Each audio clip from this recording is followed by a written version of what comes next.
Hello people and welcome back to the Forbes YouTube channel. आज है 2 February and because yesterday was an off, so आज के video में we have 20 questions lined up for you in the MCQ format which are extremely important for all your competitive exams. So without further ado, let's move to question 1 of the day. Which region is expected to experience blizzard conditions due to winter storm system developing off the US East Coast? America के पूर्वी तट पर बन रहे winter storm system की वजह से किस क्षेत्र में बर्फीले तूफान जैसे हालात होने की उम्मीद है? तो जो ब्लिजर्ड्स होते हैं वो एक्सट्रीमली कोल्ड विंड्स होती हैं जो ब्लो करती हैं आपके नॉर्थ अमेरिकन कॉन्टिनेंट में। और कौन सा रीजन पर्टिकुलरली इससे अफेक्ट होने वाला है? So the answer is Carolinas to New England region. और अगर हम समझे विंड सिस्टम के बारे में थोड़ा सा, तो 3 तरह के विंड सिस्टम हम ज्योग्राफी में पढ़ते हैं। पहला है प्लैनेटरी या प्राइमरी विंड्स, जब हम अर्थ का पूरा डायग्राम प्रेशर एंड टेम्परेचर के हिसाब से लेते हैं और जो हमारे ये लैटिट्यूड्स होते हैं उनके हिसाब से जब हम पढ़ते हैं कि कैसे trade winds, westerlies and polar easterlies overall पूरे आपके अर्थ पे फ्लो करती हैं। जब इस तरह से पूरे अर्थ पर जो फ्लो करती हैं उनको हम प्राइमरी या प्लैनेटरी विंड्स कहते हैं। फिर कुछ विंड्स ऐसी होती हैं जो सेकेंडरी या पीरियोडिक विंड्स कहलाई जाती हैं, जो या तो रीजनली फ्लो करती हैं। फॉर एग्जांपल जो हमारा इंडिया वाला रीजन है वहां पर हम देखते हैं कि कैसे मॉनसून विंड्स होती हैं, या लैंड और सी ब्रीज या माउंटेन एंड वैली ब्रीजेस, इनको हम सेकेंडरी विंड्स कहते हैं। पर एक टर्शरी या लोकल विंड्स को भी पढ़ा जाता है और ये स्पेशली आपके एग्जाम पर्सपेक्टिव से इंपॉर्टेंट है। ये मैप जो है पर्टिकुलरली इसको आप स्क्रीनशॉट लेके जरूर याद रखेंगे कि अलग अलग तरह के नाम दिए गए हैं लोकल विंड्स को।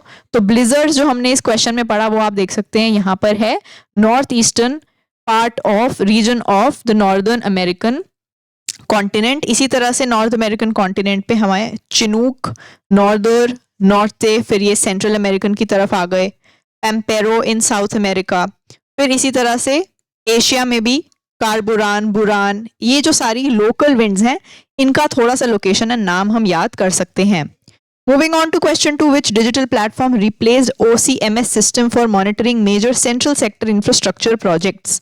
प्रमुख केंद्रीय क्षेत्र के इंफ्रास्ट्रक्चर प्रोजेक्ट्स की निगरानी के लिए किस डिजिटल प्लेटफॉर्म ने OCMS सिस्टम की जगह ली है? तो हमें बस जो न्यू सिस्टम है उसका नाम याद रखना है, और न्यू सिस्टम किसके लिए है? For monitoring central sector infrastructure projects, और उस न्यू सिस्टम का नाम है पैमाना। Moving on to question 3, what solar phenomenon triggered the rare blood red aurora observed over Ladakh in January? जनवरी में लद्दाख में देखी गई दुर्लभ खून जैसी लाल ऑरोरा को किस सौर घटना ने ट्रिगर किया था? कौन सी सोलर कंडीशन है या सोलर फिनोमिनन है जिसकी वजह से ये रेड ब्लड कलर का ऑरोरा हमें देखने को मिला है over Ladakh in January? So the answer is the coronal mass इजेक्शंस। Aurora कब बनता है? जब हमारा जो सोलर विंड्स होती हैं वो कोरोनल मास इजेक्शंस की वजह से कुछ सोलर पार्टिकल्स जो हैं वो हमारी अर्थ के मैग्नेटिक फील्ड से जब कोइंसाइड करते हैं तो ये हमारा जो एग्जोस्फीयर होता है वहां पर particles like oxygen, hydrogen etcetera वो ट्रिगर हो जाते हैं और हमें अलग अलग कलर्स के ऑरोरा देखने को मिलते हैं। स्काई जो है वो अलग अलग कलर्स का दिखाई देता है। यूजुअली जो है north pole and south pole पे ये ज्यादा दिखता है। नॉर्थ वाले को हम कहते हैं ऑरोरा बोरियालिस एंड जो साउथ वाला होता है उसको हम कहते हैं ऑरोरा ऑस्ट्रालिस। लेकिन because of the higher altitude हम लद्दाख में भी, ऑल्दो हमारा पोलर रीजन नहीं है बट ट्रॉपिकल रीजन में भी हम लद्दाख में भी हायर ऑल्टीट्यूड की वजह से ऑरोरा ऑब्जर्व कर पाते हैं। Moving on to question 4, what scientific breakthrough was achieved using data from NASA's James Webb Space Telescope in January 2026? जनवरी 2026 में नासा के जेम्स वेब स्पेस टेलीस्कोप से मिले डेटा का इस्तेमाल करके कौन सी वैज्ञानिक सफलता हासिल की गई थी? अब क्वेश्चन अदर वे राउंड भी पूछा जा सकता है कि वैज्ञानिक सफलता को क्वेश्चन में पूछ लिया हो और ये पूछा हो कि नासा का कौन सा इंस्ट्रूमेंट है जिससे हमने इसको ऑब्जर्व किया। तो पहले देख लेते हैं क्या ऑब्जर्व हुआ है creation of the highest resolution dark matter map.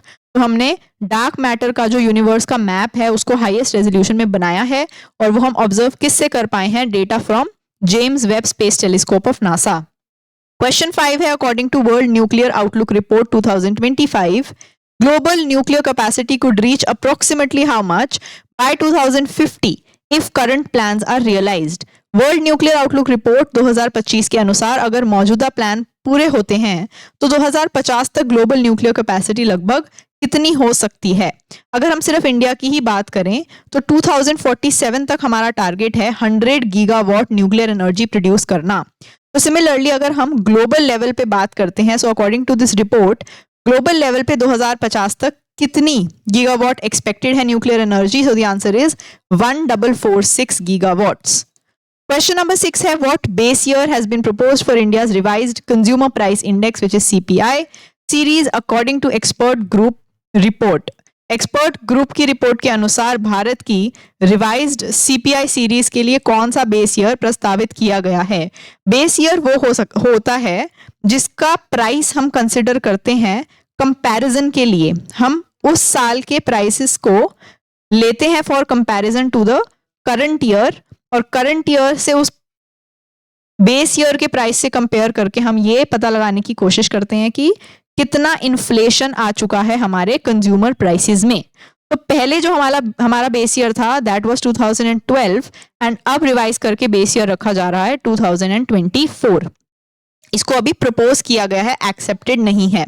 Question number 7 है, for which heritage site has India recently submitted a UNESCO world heritage nomination for the 2026-27 cycle.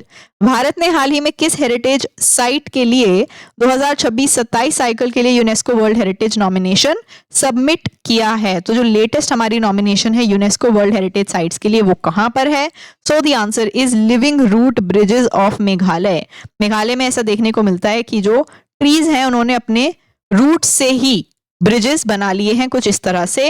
Moving on to question 8, which communities protest in Rajasthan prompted NHRC to take suo motu cognizance over burial ground issues. Rajasthan में किस समुदाय के विरोध प्रदर्शन के बाद NHRC ने कब्रिस्तान के मुद्दों पर खुद संज्ञान लिया है? सुओ मोटो तब होता है जब विदाउट एनी पिटिशन कोई बॉडी खुद संज्ञान ले लेती है किसी भी इशू का।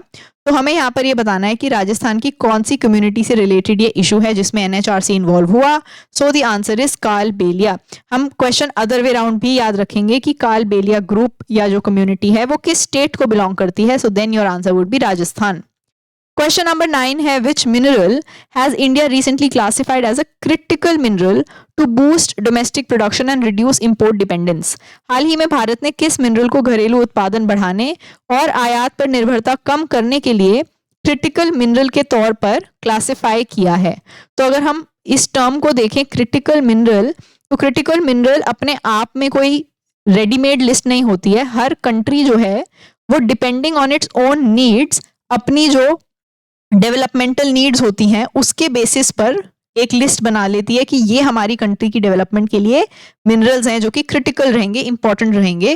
तो रिसेंटली इंडिया ने इसमें एक एडिशन करके कोकिंग कोल को भी एक क्रिटिकल मिनरल घोषित कर दिया है। क्वेश्चन नंबर 10 है, what is the estimated GDP growth of India for 2025-26 as highlighted by the economic survey presented by finance ministry. वित्त मंत्रालय द्वारा पेश किए गए इकोनॉमिक सर्वे में बताए गए अनुमान के अनुसार 2025-26 के लिए भारत की अनुमानित जीडीपी ग्रोथ कितनी है?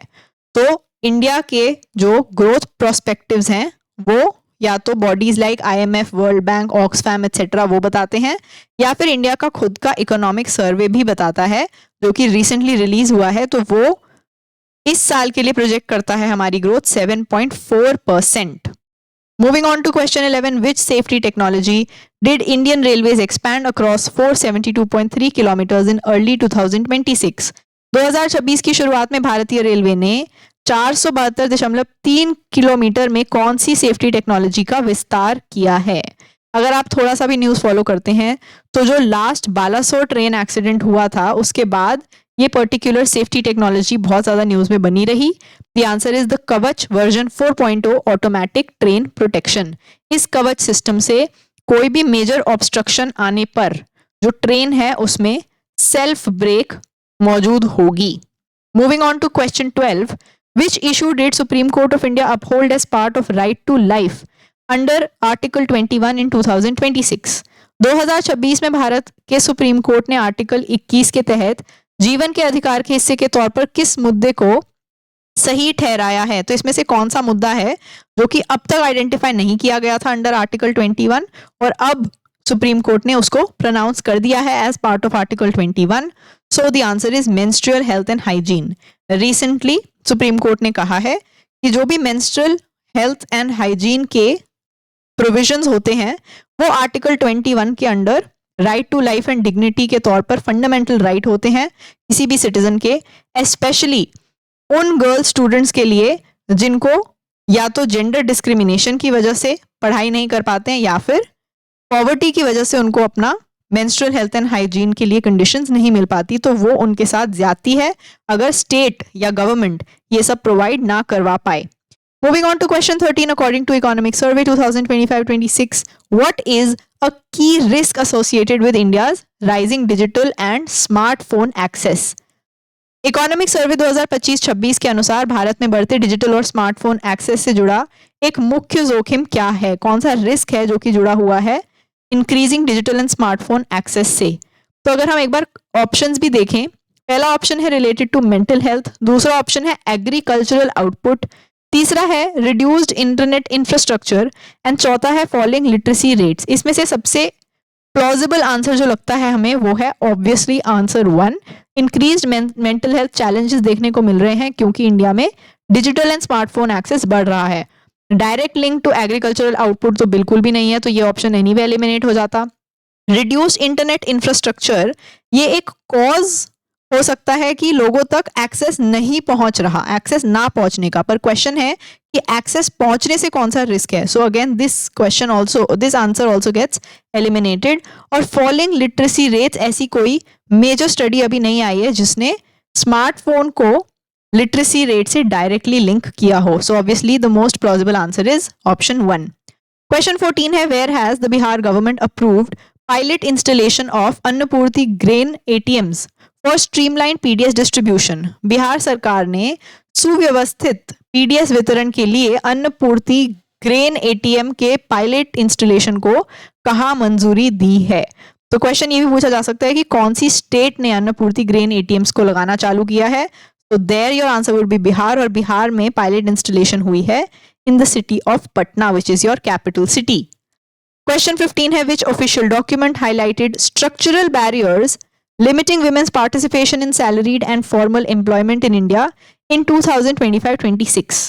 किस सरकारी दस्तावेज में 2025-26 में भारत में महिलाओं की सैलरी वाली और फॉर्मल रोजगार में भागीदारी को सीमित करने वाली स्ट्रक्चरल रुकावटों पर जोर दिया गया था? हमें यहाँ पर बताना है नाम ऑफ द डॉक्यूमेंट जिसमें ये बात की गई है।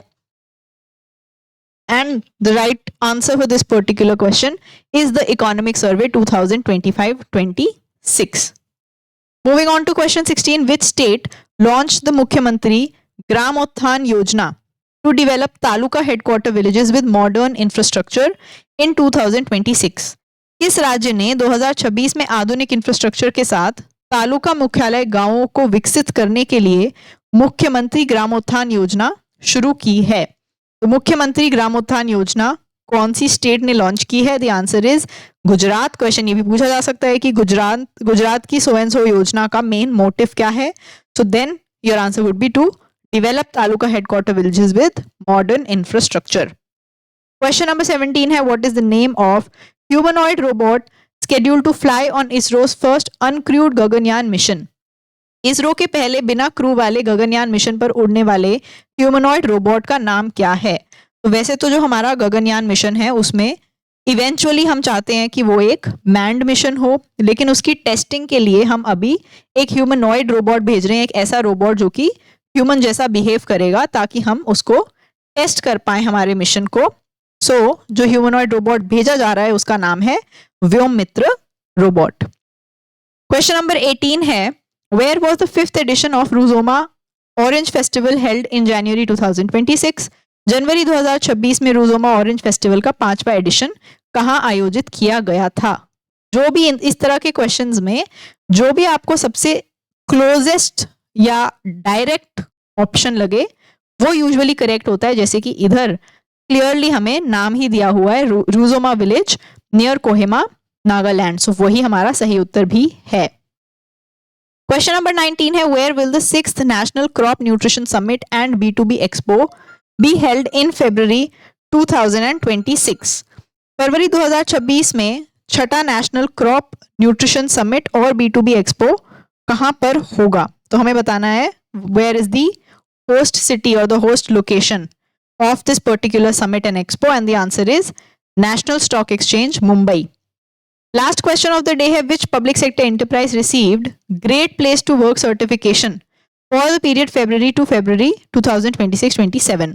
इस पब्लिक सेक्टर एंटरप्राइज को फरवरी 2026 से 27 की अवधि के लिए great place to work certification मिला है।